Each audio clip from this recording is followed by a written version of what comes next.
Не можам да не кажам дека сум хендикепирана, за разлика од расправата на комисијата, каде што може би и досадна бев со некој 40-минутен говор. Денеска, 65 вели директорката, тоа е одлично, штом запомнела. Меѓутоа, вчера дознав, нели са, денешната седница, се обидов да ги најдам материјалите и затоа само накусо ќе потенцирам нешто, што мислам дека е важно да се потенцира.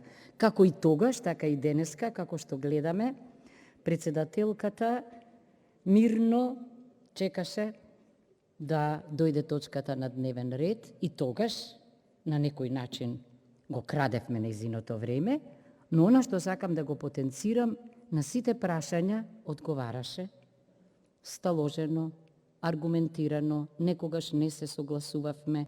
Сакам да потенцирам дека е убаво да кажете дека имате жена председателка на антикорупцијската комисија, која што таму, значи, зборува со аргументи, со знаење и тоа е за респект. Зошто е тешко, бидејќи извештајот е за 2019, ние сме 2021 година и јас само ќе потенцирам неколку работи. Прво, за да функционира добро еден ваков нов орган, многу важно е како се избира. Се покажа дека изборот не е на предлог на Комисијата за избор и именување, туку од едно далеку пошироко тело, инклузивен, значи, состав на комисијата, гарантира поголем квалитет. Се покажа дека, и јас успеав, морам да кажам во ходникот, да ја прашам за некои од нерешените проблеми, зашто и тогаш потенцирав дека и кога имате можеби добар персонален состав, а немате вработени како логистичка поддршка, немате простор, немате дигитализиран систем, немате комуникација со другите органи, многу малку можете да сторите. Но, зголемениот број на пријави од граѓаните зборува за порасната доверба, натрупани проблеми и очекување на одговор, и тоа е добар чекор. Она што недостига е следниот чекор. Следниот чекор треба да го направат органите кои што се соочени со сознанијата на антикорупцијската комисија. Значи, собранието, владата, судовите, јавното обвинителство, уставниот суд, тие треба да ја довршат иницираната правна приказна од антикорупцијската комисија. Тоа не се случува. Што покажува извештајот? Покажува дека скромно, дека треба да се унапреди методологијата. За унапредување на методологијата, реков, се потребни и технички и технолошки предпоставки, но исто така е многу важно да се развие една правна свест и правна култура кај сите други, особено кај државните органи и организации, дека правото и правдата мора да се решаваат системски, што значи дека ако нема иницирани постапки, тогаш само ќе остане забележана активноста на антикорупцијската комисија. И јас морам да кажам дека тука има еден расчекор. Така што ние, ако немаме завршница на правдата и ако промовираме или поддржуваме филозофија на несанкционирање, тогаш е тоа обид за право и правда. Потенцирам.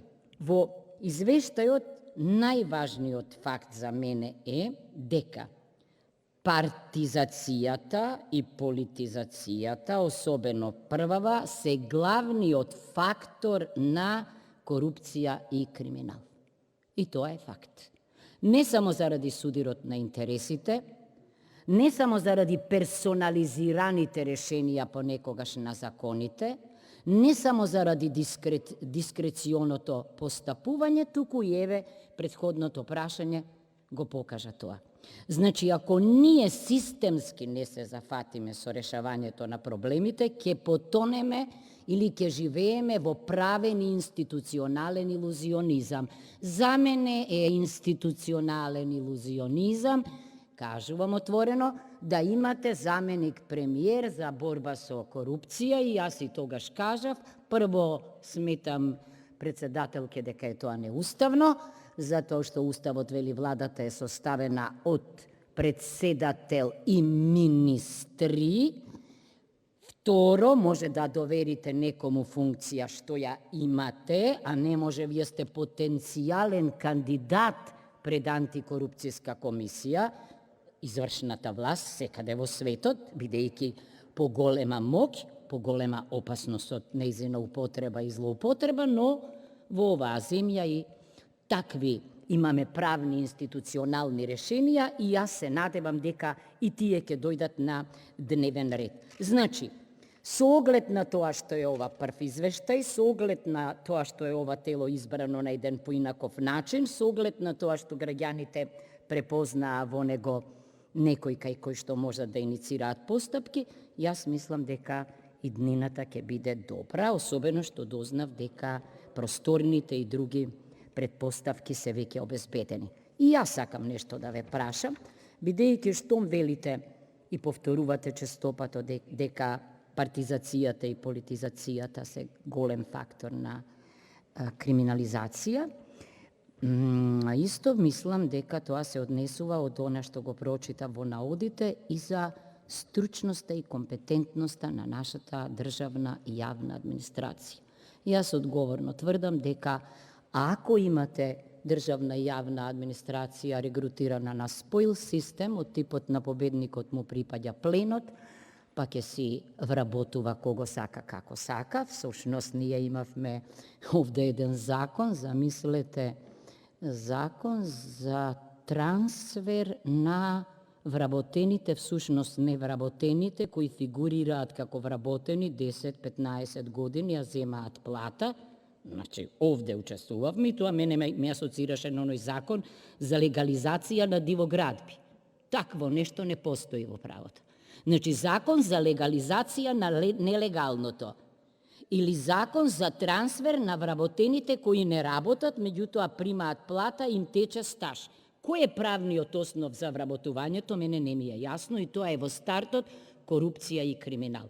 Моето прашање за вас е, заради меритократијата, што мислите за обстојувањето на еден модел 30 години на први луѓе на регулаторни тела, агенции, јавни предпријатија, кои наместо на конкурс во компетиција, кај што има компетиција, се докажува стручност и компетентност, партиски се назначуваат на тие функции. Зарем во стартот тоа не значи отварање на простор за корупција и криминал? И второ, јас ве уверувам дека премиери, председатели на држави, министри имаат обично листи на советници и тие се секогаш адхок.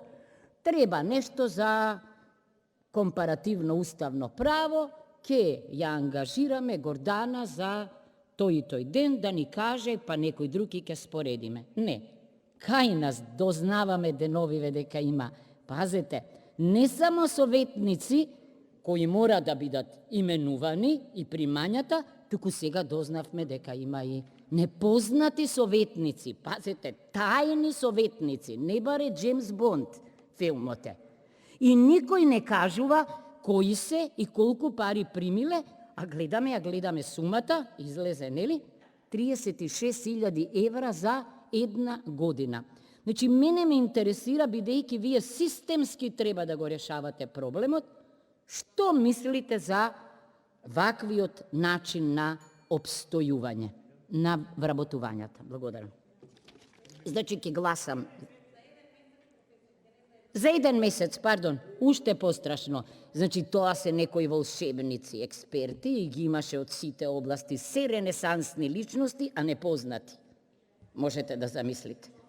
Кој што е стручен и компетентен, не сака неговото име како експерт да стои. Еве, отворете на листите во другите држави, ќе ги видите домашни, национални и надворешни експерти што ги ангажираат за определени и сумата која што се плаќа. Тоа е корупција и криминал. Значи, јас ќе го поддржам извештајот, сакам да кажам, бидејќи тоа беше вистинска делиберативна демократија. Респект и диалог. Благодарам.